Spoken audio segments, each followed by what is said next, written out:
அஸ்ஸலாமு அலைக்கும். வாங்க நம்ம இன்றைக்கி இட்லி சாம்பார் எப்படி செய்கிறோன்னு பார்க்கலாம். குக்கரில் வந்து 1/2 டம்ளர் துவரம் பருப்பு, 1/2 டம்ளர் பாசிப்பருப்பு சேர்த்து இது நல்லா கழுவி எடுத்துக்கிட்டேன்.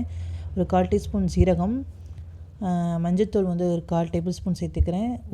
பெருங்காயத்தூள், பூண்டு வந்து உங்களுக்கு தேவையான அளவு போட்டுக்கோங்க. ஒரு பொடிசாக கட் பண்ண வெங்காயம், 2 தக்காளி சேர்த்து கட் பண்ணி வச்ச கேரட்டு, கத்திரிக்காயெலாம் சேர்த்து இது எல்லாத்தையும் நல்லா வந்து மிக்ஸ் பண்ணி தண்ணி விட்டு நம்ம போதுமான அளவு 3-4 பச்சை மிளகாய் சேர்த்துருக்கேன் காரத்துக்கும். இப்போ நம்ம வந்து 4 விசில் விட்டு நம்ம எடுத்துக்கலாம். 4 விசில் வந்துருச்சு.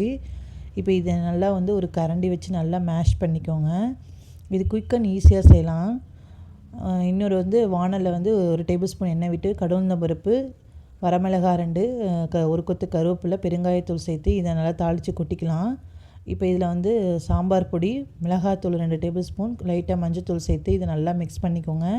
இந்த குழம்புக்கு தேவையான அளவு உப்பு போட்டு நல்லா கொதிக்க விட்டு கொத்தமல்லி போட்டு இறக்கணுன்னா